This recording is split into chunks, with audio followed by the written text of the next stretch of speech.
पता लगता था कि उसका पेपर है ये, और उसमें भी हम क्या करते, अलग अलग सेक्शन थे और अलग अलग एक्सपर्ट थे, हाँ। किसी एक एक्सपर्ट का वो पेपर होता ही नहीं था, कई एक्सपर्ट में मिलाकर वो आता था। हम्म। इसलिए, और जहां जिस प्रेस को दिया जाता था पूरी तरह गोपनीयता ऐसी रहती थी, ये पता ही नहीं लगता कि प्रेस वालों के पास में भी इतना गोपनीय, जब देखते थे कि वहां बिल्कुल सिक्योरिटी है, उसी प्रेस को जो है काम दिया जाता था। और पूरी उसकी जिम्मेदारी प्रेस हम्म। की होती थी कि पेज तक पहुंचने तक वो है, इस प्रकार कहीं भी कोई आउट होगा तो सारी जिम्मेदारी उसकी होगी। हम्म।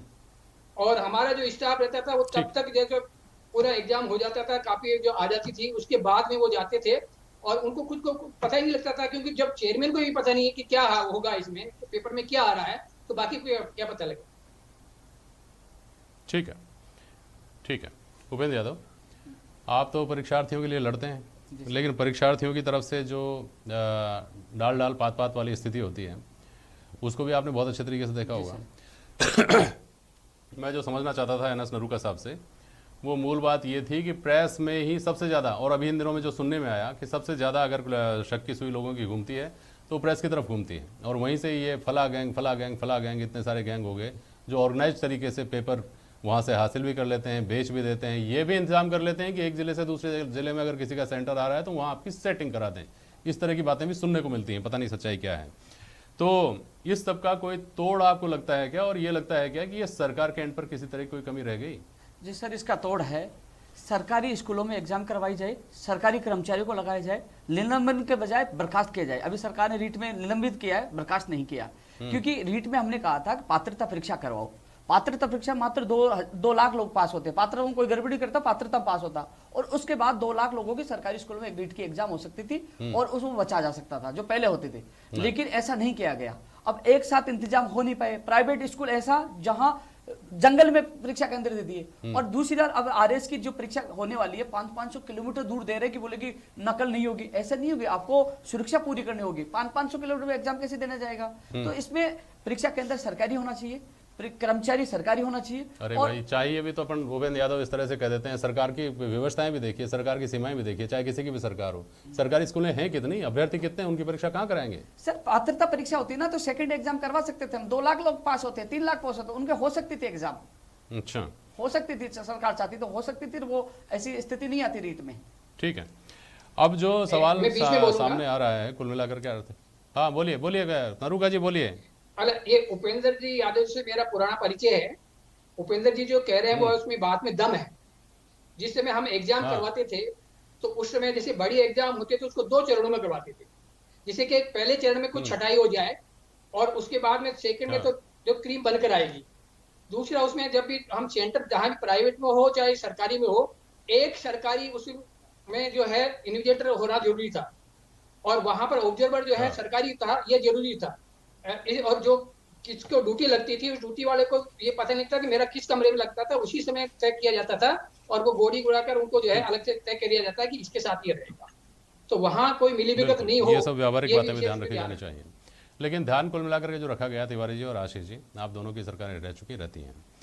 सबसे बड़ा, कुछ दिन पहले भी एक बहस हुई थी, उसमें भी बात ये आई थी सामने कि कुल मिलाकर के जो नकल की जाती है, उस नकल के लिए जो नवाचार किए ना नकलचियों ने, उनको रोकने के तौर तरीके निकाल दिए। ड्रेस कोड निर्धारित कर दिया आपने, ज़िले बदल दिए, सेंटर्स चेंज कर दिए, वहाँ पे आपने अपने आदमी बिठा दिए, सीसीटीवी कैमरे लगा दिए। हालांकि इंटरनेट कनेक्शन आप बंद कर देते हैं, सीसीटीवी कैमरा किसी काम का नहीं रहता।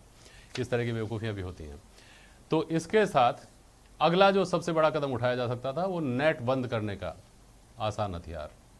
आप लोगों को लगता नहीं है कि इससे आगे बढ़ने की, और बहुत आगे बढ़ने की ज़रूरत है, बहुत आगे तक सोचने की ज़रूरत है? बोलिए, एक मिनट आशीष जी, आशीष जी। नहीं, आप बिल्कुल सही बोले जेपी शर्मा जी। सरकार के पास एक लास्ट विकल्प बचता है कि हम जो है नेट बंदी कर दें। आप देखिए, जो व्यक्ति अगर पेपर लीक कर रहा है उसने इतनी प्लानिंग कर रखी है तो वो ब्रॉडबैंड कनेक्शन भी लेकर के बैठता है। हाँ। ऐसा नहीं कि वो ब्रॉडबैंड कनेक्शन अरेंज नहीं कर सकता। आप देखिए, ब्रॉडबैंड कनेक्शन बहुत इजीली मिलता है, 24 घंटे के अंदर ब्रॉडबैंड कनेक्शन मिल जाते हैं। इतनी प्राइवेट कंपनियां हैं, तो ये कोई हल नहीं है। इनफैक्ट आप क्या कर रहे हैं, नेट बंदी करके पूरे प्रदेश की जनता को परेशान कर रहे हैं।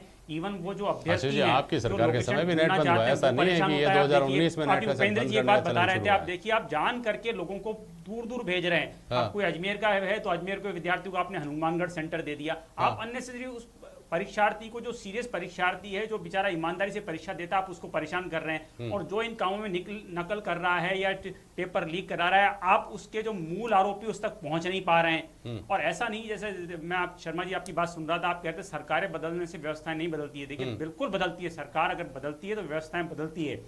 आप इस सरकार का 3 साल का ट्रैक रिकॉर्ड देख लीजिए, और जैसा भी नरूका जी बता रहे थे, जो उनका कार्यकाल था, मैं उनको सुन रहा था, तो आप 2013 से 2018 कार्यकाल देख लीजिए कि हमने कितनी नौकरियां दी, सरकार ने कितनी नौकरियां दी है। ठीक है। आर तिवारी जी, कैसे आश्वस्त करेंगे, संक्षेप में बताइएगा, समय बहुत कम बचा है। जिस सरकार की नीयत अच्छी होती है, काम करने की नीयत अच्छी होती है, उसमें सफलता मिलेगी।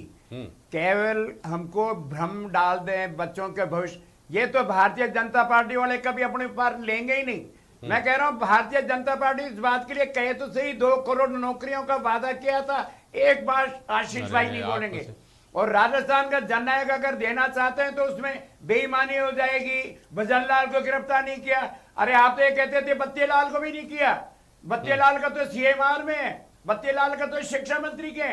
आज राजस्थान के शिक्षा विभाग ने कोर्टों से लड़ाई करके 5,500 पदों को वापस चालू करवाया, उनकी भर्ती शुरू होने वाली है। राजस्थान की सरकार तमाम विभागों में आने वाले वर्षों में देखना, जेपी शर्मा साहब, राजस्थान की कांग्रेस की सरकार जननायक के नेतृत्व में, ये उपेंद्र यादव बैठा है, जिन लोगों के लिए लड़ता है उपेंद्र यादव, बेरोजगारों को जितना संभव होगा राजस्थान की कांग्रेस की सरकार पूरा उनको मदद करेगी, उनको नौकरियां देगी। और आने वाले 2 दिन 23 और 24 तारीख को फिर सिद्ध कर देंगे कि राजस्थान की सरकार चाक चौबंद है।